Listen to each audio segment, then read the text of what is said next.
Business Essentials Podcast. Unlock your career. Learn to speak business English like a pro. Hey team, picture this. You're a manager dropping feedback bombs that should spark growth, but instead, they fizzle out. Because 86% of those conversations fail to shift behavior. Welcome back. I'm Marcus. Thrilled to have Sarah here unpacking this game changer for leaders, team leads, and anyone building better connections at work. Hi, Marcus. Lovely to join you today. Awesome to have you. Quick shout out to our business English fans at B2C 1 level. Zero in on Sarah's phrases. They're the real world winners, not textbook stuff. Sarah, we'll unpack key terms along the way too. Great plan. Happy to dive in. Love that energy. So, Sarah, with so much writing on feedback, why do 86% of these conversations flop? What's the real disconnect? Well, here's what's fascinating. Most people think feedback fails because we're not direct enough or we're too nice about it. But the real problem is neuroscience. When you deliver feedback poorly, you trigger what's called a threat response in the brain. The person's amygdala, which is basically their brain's alarm system, thinks they're in actual danger. Wait, like physical danger? Your brain doesn't really know the difference. So when your boss calls you into their office with that frustrated look and says, "We need to talk about your performance," your heart rate can spike by 50%. That's the same physiological response you'd get from public speaking or standing at the edge of a cliff. That's wild. So basically their brain shuts down? Exactly. The prefrontal cortex, the part responsible for learning and reasoning, goes offline. The amygdala takes over. And now you're in fight or flight mode instead of learning mode, which means any feedback you try to give, it's not getting through. Okay, so that's the science. But give me a real example. What does failed feedback actually look like in practice? All right, imagine this. Your manager storms into your workspace, clearly irritated. They say, "So we need to talk about your Q3 performance. You really dropped the ball on the Henderson project." And before you can even respond, they continue. "You should have escalated that earlier. Also, your presentation last month wasn't great." Ouch. And I'm guessing that doesn't work? Not at all. Here's what's happening in that employee's brain. Their heart rate spikes immediately. They start thinking, "I'm getting fired. My manager hates me. I'm a failure." And what do they say out loud? Probably just, okay? Exactly. Okay. But internally, they're not processing anything. They're just trying to survive the conversation.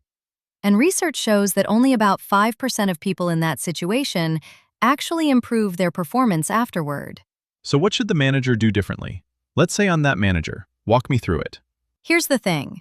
Instead of dwelling on the past, you need to focus on the future. So rather than saying, "You dropped the ball," you'd say something like, "I wanted to talk about the Henderson project timeline. When you think about the next big project coming up, what would help you manage timelines better?"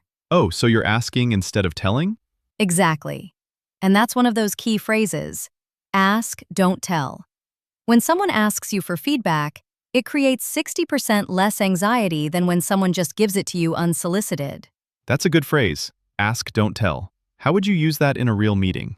So in practice, you'd literally invite the person to request feedback.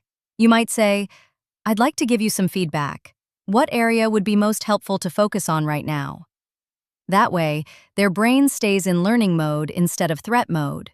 So basically, you're putting them in control? Right. And it's not just about making them comfortable. It's about neuroscience.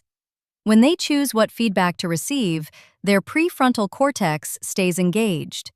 They can actually process what you're saying. Okay, so let me make sure I understand this. Most managers give feedback by focusing on what went wrong in the past. But you're saying we should focus on the future instead? That's exactly right. And here's why it matters. Research shows that the strongest predictor of whether someone will actually use your feedback isn't how positive you are. It's whether they perceive the conversation as focused on their future, not their past mistakes. Can you give me another example of how that plays out? Sure. So let's say you have an employee who's been missing deadlines. The typical approach would be, "You've missed 3 deadlines this month. You need to get more organized." That's past-focused, and it attacks their character. You're disorganized. And that triggers the threat response? Immediately. But instead, you could say, "I noticed the last few deliverables came in a couple days late. Let's look at what's blocking you.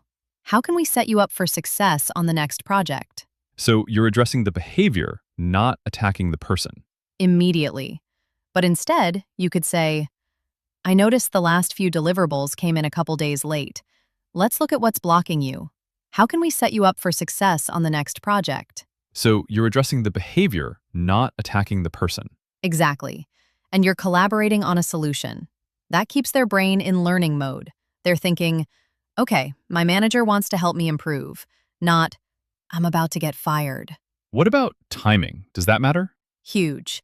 One of the biggest mistakes managers make is giving feedback when they're angry or frustrated. Your emotional state actually becomes the default information the brain processes. So if you storm in upset, that negative emotion triggers their threat response immediately, before you've even said anything. So wait until you're calm? Absolutely. Give yourself 24 to 48 hours if you need to. The feedback will land so much better when you're composed and genuinely trying to help, rather than venting your frustration. What's another common mistake people make with feedback? Being too vague. Managers will say things like, you need to communicate better, or be more professional. But the employee has no idea what that actually means. So they can't improve even if they want to? Right. Specific feedback is about 6 times more informative and actionable than generic feedback. So instead of communicate better, you'd say, in yesterday's stand-up, when you didn't mention the API delay until the very end, the team was caught off guard. Next time, lead with blockers and risks so we can adjust early. Oh, that's so much clearer. They know exactly what to change. Exactly. And that specificity shows you're paying attention, and you actually care about their development. All right, so we've talked about focusing on the future, being specific, managing your emotional state. What else makes feedback actually work? One framework that really works is what I call the 6-to-1 rule. For every one piece of constructive feedback, you need about 6 positive interactions or appreciations. Wait, 6 to 1? That seems like a lot. It does. But here's the thing. It's not about fake praise. It's about creating psychological safety. When your team knows you genuinely appreciate their work, they can actually hear the constructive feedback without their brain going into threat mode. So what does that look like in practice? Let's say you manage a developer. Throughout the week, you might say things like, I really appreciated how you handled that client call yesterday. You stayed so calm when they pushed back. Or, your code reviews are super thorough. I notice how you catch potential issues early.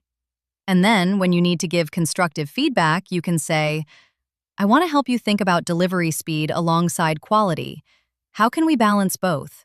And because you've built up that trust, they don't immediately get defensive? Exactly. Research shows teams with that 6-to-1 ratio have 22% higher engagement. People know their manager sees the good stuff, not just the problems. Let's talk about another scenario. What if someone immediately gets defensive when you try to give them feedback? Oh, that's so common. Here's what usually happens. Manager says, I wanted to give you some feedback on your communication in meetings. And the employee immediately responds with, what do you mean? I always contribute. Right, they're already in defense mode. Exactly. And then it escalates. The manager says, well, sometimes you interrupt people. And the employee fires back with, that's only because nobody else is saying anything important. And besides, Sarah does it too. So they're deflecting? Right. And at that point, the feedback goes nowhere. About 35% of employees immediately counter-argue when they receive feedback, and that's because we've triggered their threat response. So how do you prevent that from happening in the first place? You ask for permission first. Before launching into feedback, you say something like, I have some feedback on yesterday's presentation. Can we talk through it? Do you have 15 minutes? That small act of asking reduces their anxiety by about 40%. Because they're choosing to engage? Exactly. And their brain interprets that choice as safety rather than threat. Before we wrap up, let's recap the key terms we talked about today. Sarah, what were the main phrases? Sure. The big ones were ask, don't tell, threat response, focus on the future, and psychological safety. And remember, ask, don't tell means inviting someone to request feedback instead of just giving it to them unsolicited. Right. And threat response is that fight or flight reaction when someone feels attacked? Exactly. It's when the amygdala takes over and shuts down the learning part of the brain. Great. So our listeners can use these concepts when they're preparing for performance reviews or any feedback conversations at work. Okay, so here's the big takeaway. Most feedback fails not because we're not honest enough, but because we're triggering a threat response in the brain. The solution is to focus on the future. Be specific, ask instead of tell, and build that 6-to-1 ratio of positive to constructive feedback. Sarah, what's the one thing you want people to take from this? If you only remember one thing, make it this. Feedback isn't about telling someone what they did wrong in the past.